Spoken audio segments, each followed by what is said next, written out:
모든 영상에 소개하는 내용들은 각자의 판단에 맡깁니다. 리 에이스 채널은 항상 모든 영상에 있어서 유료로 하는 것들은 신중하게 결정하시는 것이라고 말씀드립니다. 아울러 무료로 하는 것들 역시 각자의 판단으로 선택해서 결정하시는 점이라는 것을 강조드립니다. 안녕하세요, 리 에이스입니다. 자, 여러분들 이번 시간은 파이코인 미성년자 KYC 인증 진행 상황에 대해서 한번 살펴보도록 할 거예요. 미성년자분들은 현재 KYC 인증이 안 되고 있습니다. 그런데 이것과 관련해서 최근에 어떤 소식들이 좀 있었는데 그 소식들을 한번 접하고 나서 이런 거였구나 좀 생각을 하게 되는데 영상을 한번 끝까지 봐주시면 좋겠고 지금부터 바로 한번 시작해 볼 수 있도록 하겠습니다. 일단 이 KYC 인증과 관련해서는 미성년자 그리고 우리가 코인 거래 자체가 거래소에서도 미성년자는 원래 안 되게끔 되어 있습니다. 자, 근데 이제 KYC 인증이 생일이 지나면 우리 미성년자에서 생일이 지나면은 그 다음부터는 그 다음 날부터 바로 인증이 된다, 인증을 시도할 수 있다 라는 얘기들은 종종 들어봤을 거예요. 그래서 이 진행사항과 과정들을 한번 좀 보도록 할 건데요. 진행사항. 자, 굿 애프터눈에서 플리즈 가이드 하우 베리파이더 뭐 이렇게 해서 18세 아래에 있는 사람들은 어떻게 하냐 이런 거에 대한 해결책을 알려달라라는 뭐 이런 내용들로 쭉 구성이 되어 있는데, 자 보시면 미성년자 KYC 진행사항 살펴보기에서 되어 있습니다.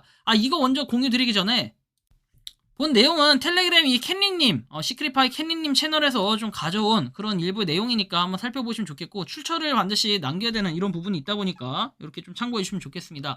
많은 분들이 궁금해하시는 파이 네트워크 미성년자 KYC 계획과 상황을 다뤄보겠다. 어떤 메시지가 있었는지 과거부터 현재까지 타임라인 형식으로 다루면서 마지막 포스팅에서 요약해보겠다. 자, 인터페이스 구축, 부모 동의해서 KYC를 할 수 있는 특별한 인터페이스를 구축해서 부모님 동의를 받아야 됩니다. 즉, 법적 보호자가 KYC에 동의를 해야 한다라고 돼 있고, 그 다음에 각 국가의 법에 따라 부모님과의 협력이라고 돼 있죠. 귀하의 신분증을 이용해서 KYC를 할 수 있지만 일부 국가에서는 법에 따라 어떻게 해요? 부모의 승인을 받아야 된다고 돼 있어요. 귀하의 신분증을 사용해서 KYC를 할 수 있지만 일부 국가에서는 법에 따라 부모의 승인을 받아야 된다. 저희는 법률을 준수하는 한 최대한 쉽게 승인을 받을 수 있도록 노력하겠다. 그동안 부모님께 미리 파일을 설치하도록 요청하여 때가 되면 부모님이 직접 KYC를 신청, 승인할 수 있도록 하는 것이 가장 좋은 방법이라고 니콜라스가 얘기를 했고, 그 다음에 3월 2일에 법적으로 허용된다면 어린이도 가능하다. 법적으로 허용되는 경우 부모님의 동의만 있으면 어린이도 KYC를 받을 수 있도록 프로세스를 개선할 계획이라고 22년도에 얘기를 한 적이 있습니다. 자, 그리고 부모가 KYC를 통과하고 자녀가 통과하는 방식으로 해서 부모가 자녀의 KYC를 통과할 수 있도록 부모가 승인하는 특별 기능을 출시할 예정이다. 절차는 부모 보호자가 KYC를 통과하고 자녀가 KYC를 통과하도록 승인하는 방식이라고 얘기하죠. 그래서 이런 노력들이 좀 있었고 이게 재작년이네요. 그쵸?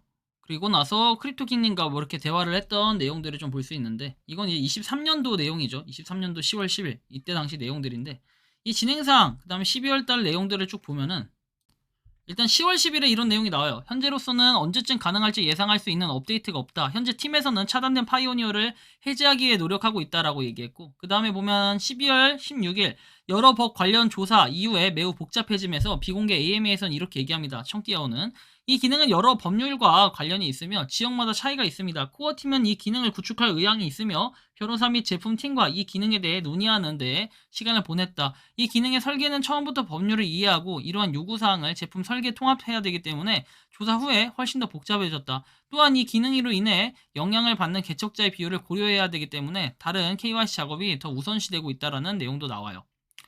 KYC는 현재 연기가 됐어요. 비공개 AMA에서 나와 있는데 이것은 정말 민감한 문제이고 법규와 관련된 문제다. 지난번 변호사에게 확인한 결과 이 기능은 적어도 지금은 철회되고 연기된 것 같다. 과거에 이 기능에 대해 작업할 것이라고 말했지만 암호화폐 분야의 규정이 매우 빨리 바뀌기 때문에 지금은 이 기능이 연기가 된 것 같다. 뭐라고 드릴 말씀이 없다. 그래서 작업 중이라고 말할 수가 없다.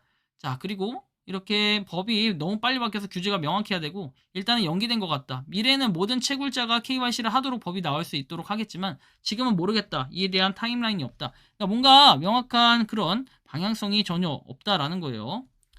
그래서 참고하시고, 그리고 나서 이제 24년 1월 19일에 KYC 복잡성과 현실에 대해서 얘기를 합니다. 메가모더 미성년자를 허용하려면 다른 종류의 KYC를 사용하거나 현재 KYC 추가 기능이 필요하다. 그 이유는 부모가 미성년자 개척자와 함께 자신의 신분증에 서명하거나 동의해야 되기 때문이다. 각 단계마다 코딩이 이루어져야 하며 파이 법무팀에서 이를 확인하여 개인정보 보호 및 기타 모든 사항을 준수하는지 확인해야 된다.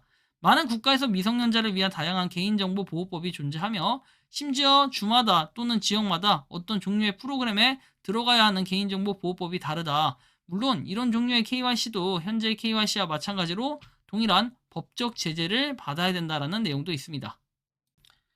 미성년자를 허용하려면 다른 KYC를 사용하거나 현재 KYC 추가 기능이 필요하다. 그 이유는 부모가 미성년자 개척자와 함께 자신의 신분증에 서명하거나 동의를 해야 되기 때문인데 각 단계마다 코딩이 이루어져야 되고 파이 법무팀에서 이를 확인하기 위해 개인정보 보호 및 기타 모든 사항을 준수하는지 확인을 해야 돼요. 그래서 많은 국가에서 미성년자를 위한 다양한 개인정보 보호법이 존재하며 심지어 주마다 또는 지역마다 이런 종류의 프로그램에 들어가야 하는 개인정보 보호법이 다르기 때문에 KYC도 현재의 KYC와 마찬가지로 동일한 법적 제재를 받아야 된다라고 얘기합니다. 그래서 뭔가 이거에 대한 해결책 이런 것들을 찾기가 좀 어렵기 때문에 아마 코어팀에선 좀 많은 고민을 하지 않나 라는 생각이 좀 들어요. 최신 상황에 대해서 보면 2월 3일에 현재로선 어려운 일이라고 얘기하며 오픈 메인넷 이전의 구현 가능성은 낮다라고 얘기하죠. 일반적으로 각 국가마다 미성년자와 KYC 그리고 암호화폐에 대한 정책이 좀 달라요. 그래서 암호화폐 영역의 정책도 빠르게 변화를 합니다.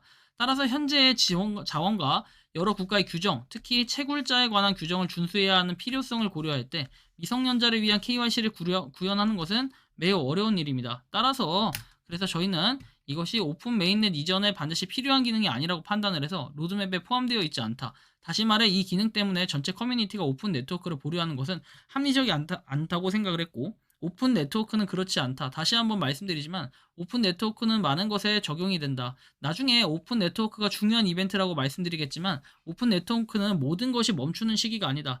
실제로는 다른 많은 작업이 시작되고 많은 작업이 계속되는 시기라고 이렇게 답변을 합니다. 그래서 정리를 해보면 이렇게 된다는 거죠. 부모의 동의하에 각 국가의 법적 절차에 따라서 미성년자 KYC 인터페이스를 구축하는 것이 코어팀의 최초 계획이었고 그리고 통과하도록 승인하는 방식이었으나 변호사들과 조사한 결과 구현이 매우 복잡해졌다. 그래서 다른 종류의 KYC가 필요하고 모든 사항 준수의 복잡성을 다루기 힘들다. 그래서 오픈 메인넷 이제 끝이 아니기 때문에 향후에 작업을 한다. 메인넷 이후에 작업을 한다라는 뜻이고 뭐 이거에 따라 결론이 뭐냐면 이런 걸 다 거두절미하고 이렇게 되겠죠. 자, 미성년자분들은 생일이 지나면 KYC 인증이 가능하다. 그러니까 그때 해라. 이런 뜻이 될 겁니다. 그래서 참고를 좀 해주시고 그래서 생일이 실제로 지나고 나면 다음날에 인증을 하신 분들도 간간히 뭐 이렇게 커뮤니티를 찾아보면은 확인을 할 수 있는데 이런 부분을 좀 참고하시면 좋겠고요. 이번 영상은 여기서 마치는 걸로 하겠습니다. 도움이 되셨다면 구독과 좋아요, 알림 설정 부탁드리겠습니다. 리에이스였습니다. 감사합니다. 평소에 궁금하셨지만 내가 시도해보기 어렵거나 시간 낭비하고 싶진 않고 새로운 제보를 해주실 분들께서는 아래의 주소로 메일을 보내주시면 제가 해결해드리겠습니다. 단톡방은 유튜브 검색창에 소통창구를 개설했습니다를 검색해주셔서 확인하시면 됩니다. 아울러 채널 멤버십 가입 시 다양한 혜택을 누리실 수 있으니 참고해주시기 바랍니다. 시청해주셔서 감사합니다.